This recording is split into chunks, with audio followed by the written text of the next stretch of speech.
Hello, Agentpreneurs, and welcome to today's episode of the Daily List Report. I am so excited to have Kamille Rose back on the show for part two of this five-part series that we're doing. If you missed the first one, go back and watch it. There's a link right here to it.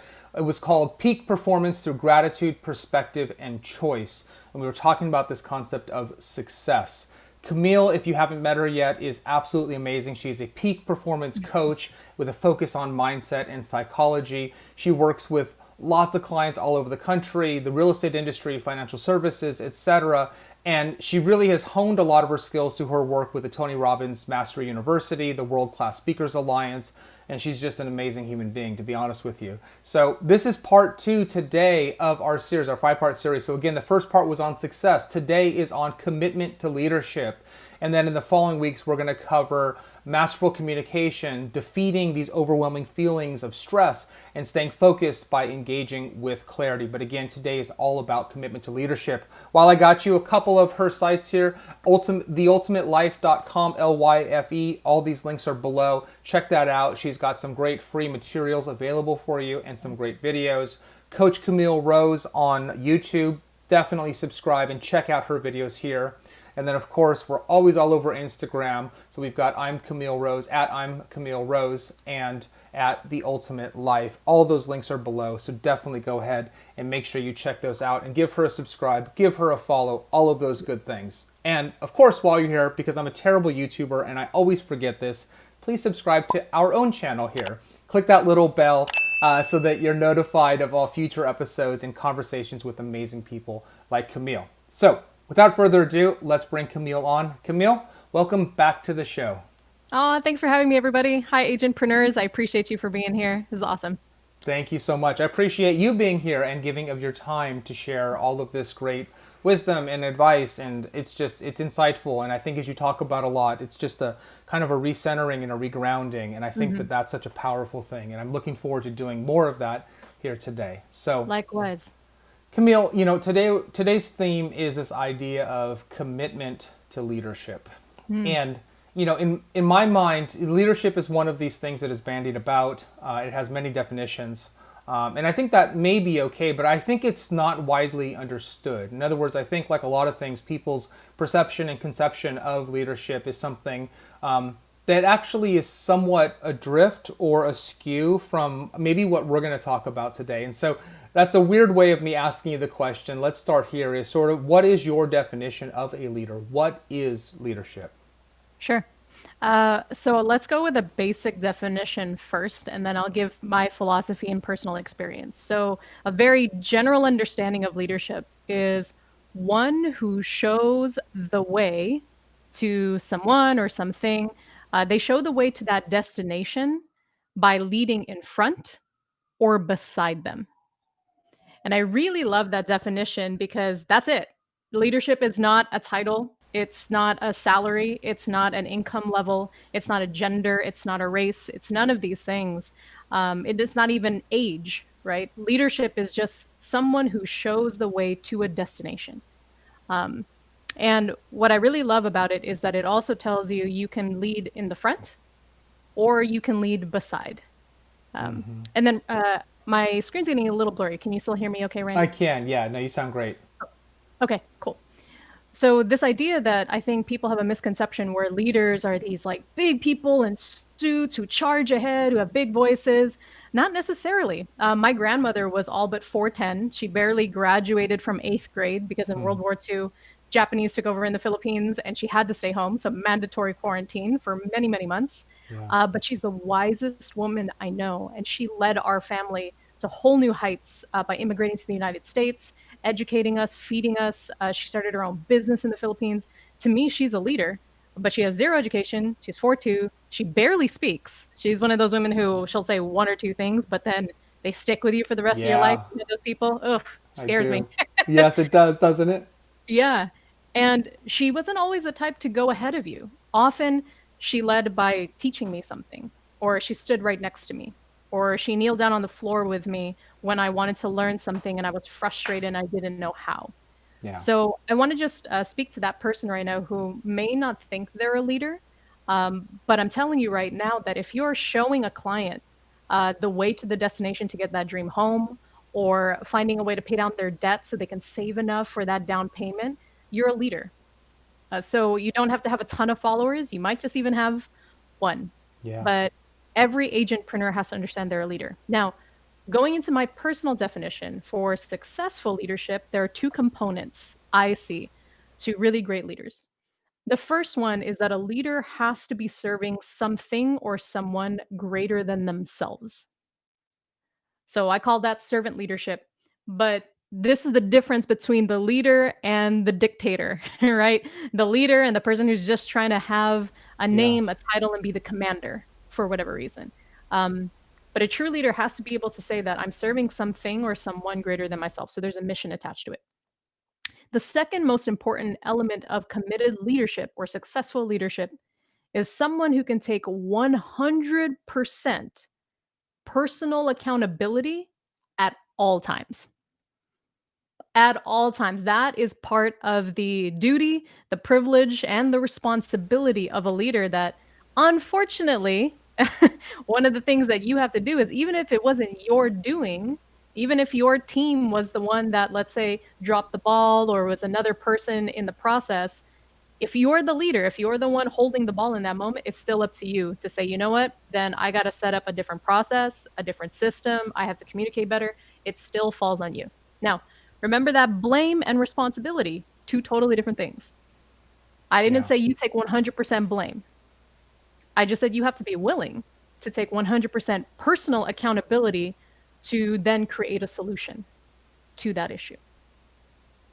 Interesting, Camille. I think that's a great kind of kickoff here. Let me ask you a question. In that the first part that we talked about, right? This concept of leading from the front or leading from behind. Let's just say that somebody listening, right? One of our agentpreneurs right now is a broker owner. They run a real estate business, right? They've got a bunch of agents, and they are, by the purest definition, right, a leader, right? They are Mm-hmm. the figurehead of this team or this company. When you think about the different types of leaders out there, those that lead from the front or those that lead from behind, I know both, right? I know people who very much are sort of the figurehead, and people look up to them, and they embody what you talked about, sort of servant leadership and accountability and all of that, but they very much lead from the front. And I know Mm-hmm. others who are sort of just side by side in the trenches, right? Mm-hmm. Working, with their team. Are there is it a personal preference? Is one better than the other when you're actually in that role of leading, let's say, a large team of people? Yes, I would say that there is one that is better than the other, depending on your particular strengths. So, one of the most important things for leaders to do is to really get to know themselves well. So, self awareness is key because each one of us has different strengths. For example, Randy, you might be one who's very good at, let's say, process, systems, leading from the front, telling your people what to do, delegating, things like that. And if that is your genius zone, then we want to do everything we can to develop a culture around that genius zone so that you are in flow. For example, I am more of a coaching leader, hence why I coach, right? It's Mm-hmm. just my genius zone. When it comes to people, I'm very good at being able to kind of figure out what their blocks are, pulling out the best from them, and then letting them go on their way. Yeah. But that's my genius zone. If I tried to be the leader that was always developing processes and systems and like delegating, I would probably do okay, but I still wouldn't be at my highest level of potential because it's just not my gift. Yeah. Um, there are other leaders who are super good at just back end. They can set up their team from afar, speak to them once a quarter, and they're Mm-hmm. off to the races, right? So the most important thing is that you as a leader get really clear. We talked about this in the last podcast. Clarity Yes, is we did. key, but you get really clear on your genius zone. And there are so many assessments you can do, whether that's StrengthsFinder 2.0, a Colby Index, a Wealth Dynamics. There's lots of great professional psychometric assessments that you can use as a kickoff point. So I just want to warn people, these don't define you. These are not things where people say like, "Oh, I'm a, 432 on the whatever Myers-Briggs Right. or something." Yeah, yeah, I don't really subscribe to identifying yourself as that, but it is good to understand where you tend to naturally lean as a leader so we can cultivate those strengths. Does that make sense? It makes perfect sense. I Okay. like that a lot. I guess it leads for me into kind of a follow-up question, which is, I think something that, you refer to as like a success statement, or what a success statement is. And, what's interesting is that in your role as a leader, one of the challenges that we all have, that I have with my team, is making sure that people understand what success means, both at an individual level, a team level, a company level, and more broadly, just that there's alignment as to where we're headed, whether you call it a North Star or something. So, can you talk a little bit about, as a leader, right, the role of a success statement and what that means? Absolutely. So, success statement can be different to different people, but the short way to say it is, how will you know that you're winning? Right? How do you know as a team that you are winning? Now, it might be tempting to say, well, then our success statement is when we make X amount per year. That's how I know we're winning. But let's say you make X amount per year, but everybody on your team is miserable, or the turnover of your agents is so high and you're constantly having to recruit, retrain, reinvest in new business cards, reinvest in new forms, et cetera, et cetera. Is that really success to you? Or is success getting to that number, having a high retention rate, and having a high, a moral score on the Yeah. team, right? So the more defined you can be, not just from a number standpoint, but also a values standpoint, is what's important in a success statement. So when you're thinking about your success statement, the two questions you want to ask yourself as a leader is, what does winning look like for me? Think about the numbers, think about your people, think about your family life, think about your personal life. How do you want to feel? How do you want to experience your balanced schedule? And then what is it that we value as a company, as a team? Because the most important thing for leaders is to always make values based decisions. If you are not making decisions based on your values, after a while, you might not like the person you see in the mirror because you're compromising who you are, what you believe in, to get to a certain number. And I've seen that type of success over and over. And then they come to me and say, why am I miserable? I hit the $1 million mark. I hit the $100,000 mark. And yet I'm super unhappy. Or my marriage fell apart. It didn't work. Everyone said you'd be happy and successful when you get to this place. And that's the greatest fallacy that I think is preached to us, especially in sort of our modern marketing world. So the greatest thing a leader can do is getting clear on what is it that I really value. I call it, just have your 4 pillars. If there were 4 values that your team stands on, the pillars that hold up the structure of the house, what would those 4 things be? Whether it's integrity, humility, service, creativity, as an example. Those are our 4 pillars. And then winning for us means we're going to serve this many people in this amount of time at this level. Now we've got a strong success statement because I know what winning looks like and why and how really we're going to get there. Kamille, what that makes me think of, and I want to get you to react to sort of an interpretation of this, is, so you talked about maybe the explicit goal, right? So we're making this up, right? XYZ company, right? We want to grow to 1,000 users next year. I'm making it up, Mhm. right? Like that's, the analog to a financial goal or whatever. And then there's the values that underpin that, right, the foundation, or the columns, I think, that you just spoke about. And I guess my question is this, is that, as a leader, sometimes our view and our perspective, our definition of success, and as an entrepreneur, frankly, how we measure success is not the same as how our team measures success. Mhm. I have people within my team or my company who really need a very explicit definition of success. They want to win, and they want to know how to win, and they want to understand at a very sort of specific level what that means.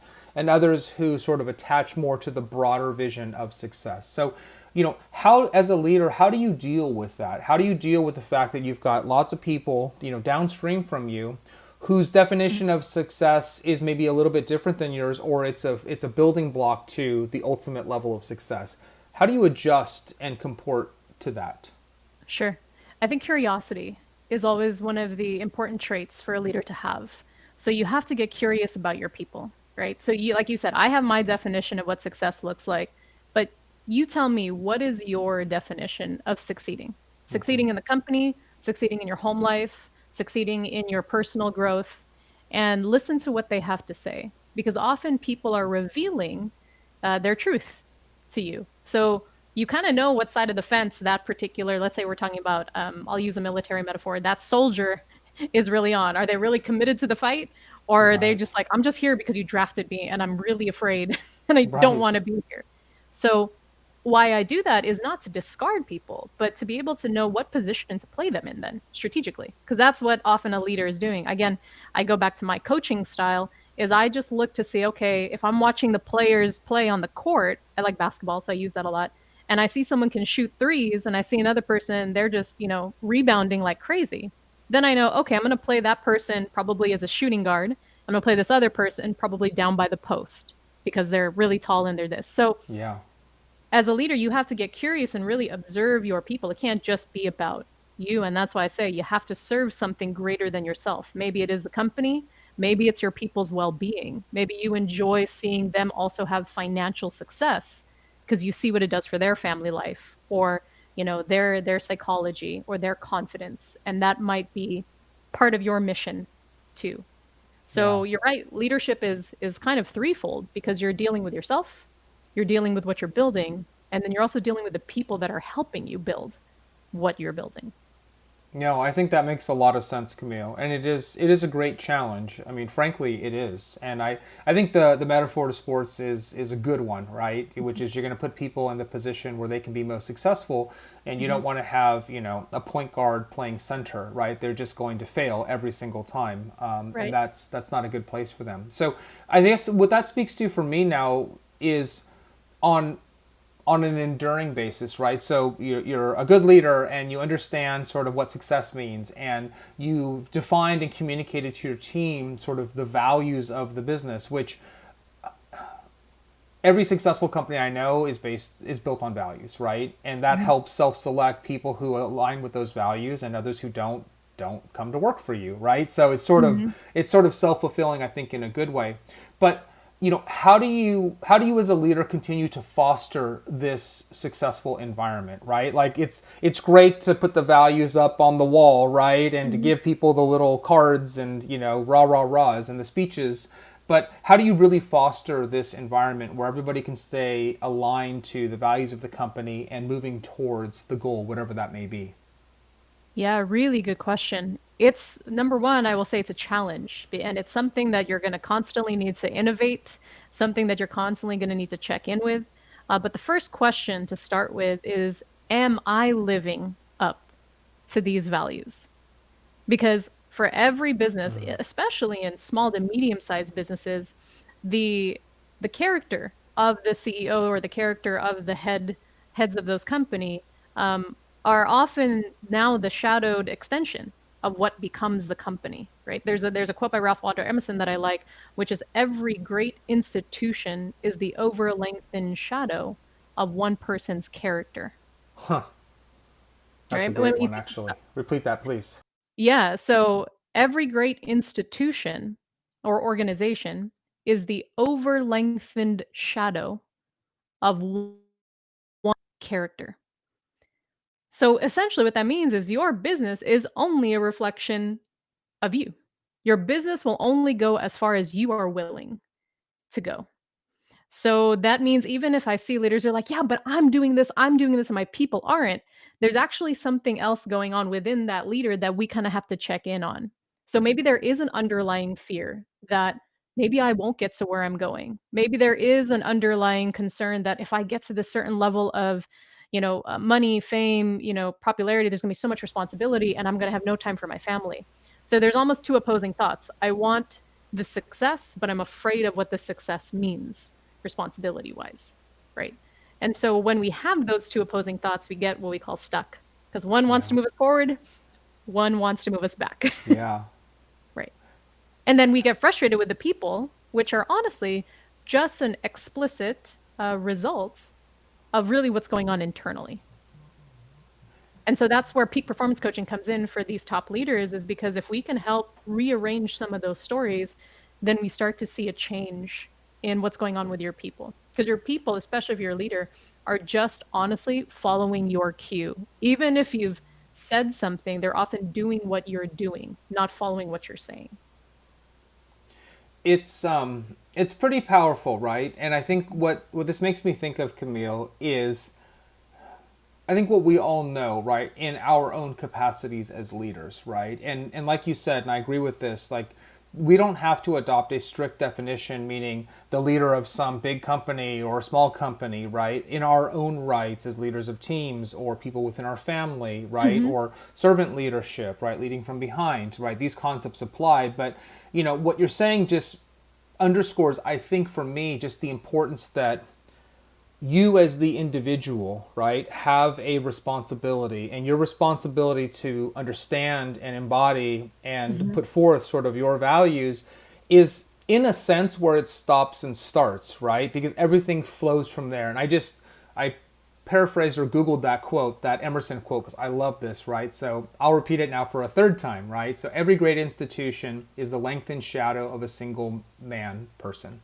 His character or her character determines the character of the organization.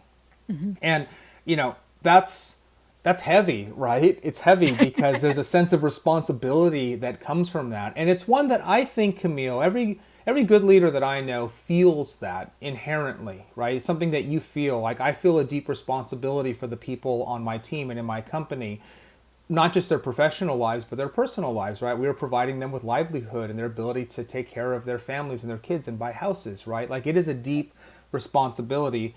And yet, sometimes it's so hard, Kamille, to sort of take the time that we need for ourselves to make sure that we are centered and aligned and that we are Right. embodying these things. Is that right? Yeah, absolutely. And that's why it's important you have to schedule it. I know it sounds cold and unsexy, but entrepreneurs have to schedule everything because you have the liberty of freedom of time, which also means you have the responsibility to use that time in a disciplined manner. That's kind of the twofold thing of that gift of freedom of time. Like I know a lot of people want to become an entrepreneur because they want to handle their own schedule. And I don't think they really know what that They means because don't. I promise you, yeah, they don't. no, because when you go from having a 9 to 5 job, and I'm sure many agentpreneurs listening can understand this, and you go into being an entrepreneur, you go from working, 8-hour shifts, 5 days a week to 24-hour shifts, 7 days a week.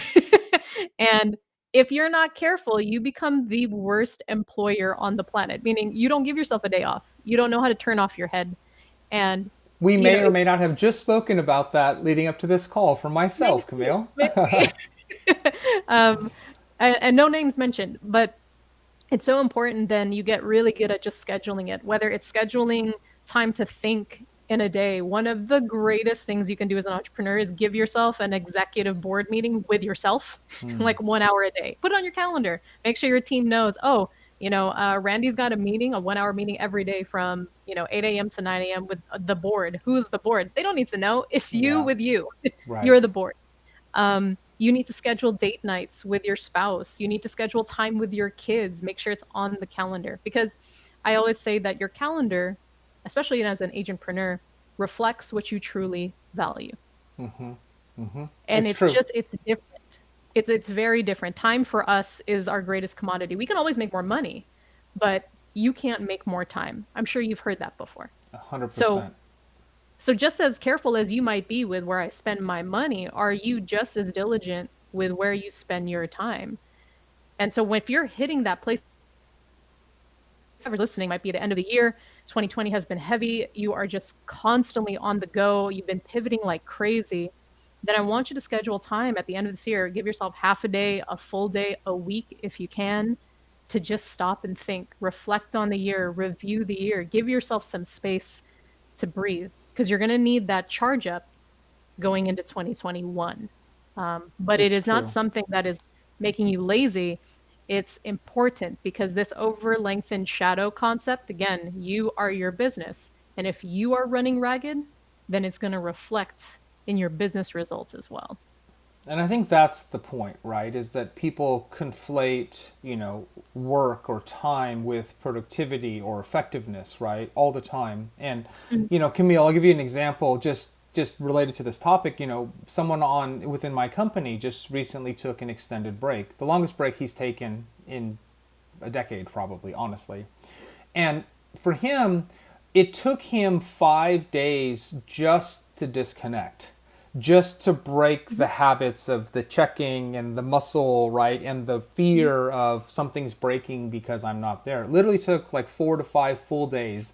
And I would encourage all of you who are going to be able to do this to really, to the extent, well, you have to, is to disconnect. Like he, in this case, uninstalled certain apps on his phone, right? And so Mm-hmm. he had to break that sort of muscle, behavior that's built where like, pick up my phone. And it took time, but he has come back with more clarity, more refreshed, more energy, more focus, more everything than I've ever seen. And Kamille, it reminds me of our last conversation where we talked about your 3 Bs. And I think it's worth just mentioning briefly again, right? Brain, Yeah. body, business. And that really Yeah. resonated with me. And I'm going to try to recap it, Kamille, and then you tell me if I got it right, right? So the first one is brain, right? You need to take, and these are every day, you need to take time in the morning to get clarity of thought. And that could be prayer, it could be meditation. It is a time when you're not on any physical device. You're hopefully in an environment, even in a physical position of clarity and thought and silence, most likely. Second is body, right? So that could be taking a walk, it could be going to the gym, but the physiological connection with our brain is a very real thing. And so getting yourself moving and generating that energy is the body piece. And the business isn't doing your business. It's not responding to your emails. It's thinking about your business from the highest Mm-hmm. levels. It's understanding where you're headed and your values alignments, all of those things. So brain, body, business. How did I do, Kamille? 100%. You get a gold star. I put it Yes. right there. I'll take Yeah. it. One more thing I want to add that I think can be very helpful because it's really about behavior change. We want to change your actual actions that you're taking, not just let you, oh, this is a good idea and get information. So I call it rigging your environment for success. So when you're doing brain, body, and business, I want you to think about what are the physical items around my house, around my office that are going to help remind me to take care of my brain, my body, and work on the business. So as an example, maybe right next to your bed, first thing, you have that book for your brain that you're going to be reading. Maybe you're going to read 5 pages from a self-development book, or you have your journal ready to go so that it's super convenient for you to grab that journal first thing in the morning and start working on the brain stuff, right? Writing down your gratitudes, writing down your plan for the day, whatever that is. And then for your body, maybe you put your running shoes right next to your bedroom door. So the minute you walk out the bedroom, you know, oh, okay, I got to go do my walk today, right? So you want to make success super convenient. And then thirdly, what I do to remind myself to work on the business is I have a big old whiteboard that I actually, at the end of my workday, I turn it so that it blocks me walking into the office. So No, when I open my office door, I have to bump into my whiteboard before I even get to my computer. that's awesome. And I do that intentionally to remind me, okay, whiteboard a couple of ideas that are going to help you moving forward. So what this does is it eliminates decision fatigue because I'm literally bumping into success throughout the day. But I have to intentionally design that in my space. I love that idea. That's a tremendous idea. Um, Hmm. You're probably familiar with this. There's a concept called habit stacking, and there's a great book Mm. on that. And I like that, which is the shoes next to the bed, because if you put your running shoes on, you're like, oh, I guess I should walk outside and walk around the block. And Mm-hmm. well, if I've gone around once, I might as well go around twice, and so on and so forth. So I think it's a great book and Exactly. a great way to build new behaviors, frankly. So I like this idea of sort of rigging your environment, engineering success. That makes sense with food, exercise, your mind, your Mm-hmm. body, your business. I love the idea of bumping into the whiteboard. It puts you in that mindset of creativity and high level thought, right? I think that's awesome. And out of your email or your Slack or whatever you use all day, every day. Kamille, I want to touch on one last thing before we wrap up for today. And I think this has been a really great series of points that you've made and really like helping people understand and embrace this idea of what it means to be a leader. And Mm-hmm. you have this thing that you talk about. You call it control versus creation. And this idea that leaders gain full control. And I want you to explain that because I've watched a video, and that link to that video is below for all of you who want to watch it. It's a 6-minute video. It's not too long, and it's a great video. But why don't you talk about what you mean when you talk about control versus creation? Sure. people often think that a good leader or a great leader is somebody who's in full control all the time. They're controlling all the pieces. And that might be true for good or great leaders. But for the exceptional leaders or the genius level leaders that I have seen operate and I get the privilege to work with, they actually don't seek to control anything. And that's really scary for a lot of people because that's what people want is I want certainty, I want control, I need to know how all these things work out. But that's why you build processes and systems. That's why you engineer things a certain way. So instead, what I want you to do is shift your mindset. Instead of feeling like you have to control everything, because let's be honest, that's a futile thought process. You are wasting your time and energy thinking, I have to control all of these things. How many of you tried to control all of 2020 and you get frustrated every time the government says, okay, now this is shut down. Now you have to stay home. Now we need to do this, right? And the people who tends to get the most frustrated and thrown off kilter are those who want that sense of control. But those who can remain flexible actually have this shift in mindset, and this is where I want you to go, is instead of controlling the situation, I want to create the solution. That's the big shift. If you really want to control the outcome of something, then you have to be a creator of the solution. When you can sit in that place, I promise you, you will have control at the end. Because this way you are flexible enough to whatever comes your way, you're like, all right, well, I'm just going to create a solution to that. I'm going to create a solution to that. And we're going to create a solution to that. Boom. And those are the businesses that have thrived in 2020. Those are the companies and the leaders who you've seen have shifted to delivery. They upped their logistics game. They said, okay, we're going to work from away, work from home. Let's figure it out. Is because they shifted into creating a solution because they knew I can't control what's happening right now. We just got to learn how to deal with it. And so instead of their businesses, let's say, failing for whatever reason, they've actually doubled, tripled, quadrupled their sales this year. Now, I understand there are some circumstances that we really will, Kamille, I also own a brick and mortar, or, my brokerage are cutting down on these things. I understand those are things you cannot control, but you always can control the decisions and choices you make.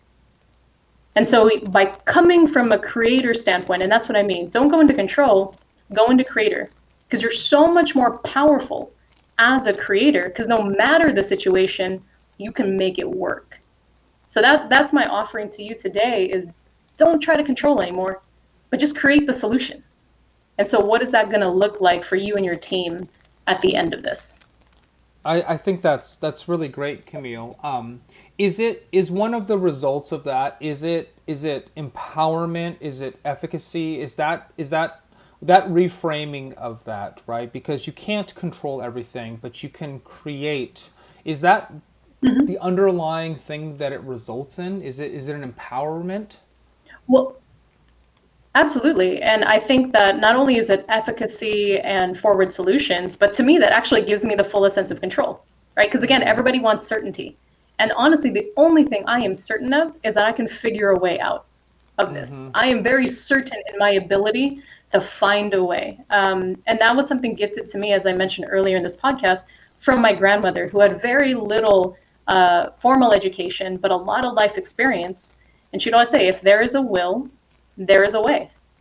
And that was always her statement for every difficult situation our family faced. Even if we had nothing left in the bank account, she said, okay, then let's find a way. And we did somehow. And then I get to sit before you today doing what I do. But if she didn't have that mindset, believe me, we would have fallen into the story, woe is me, we're not educated, we don't have money, we're immigrants, we can't even speak the language well.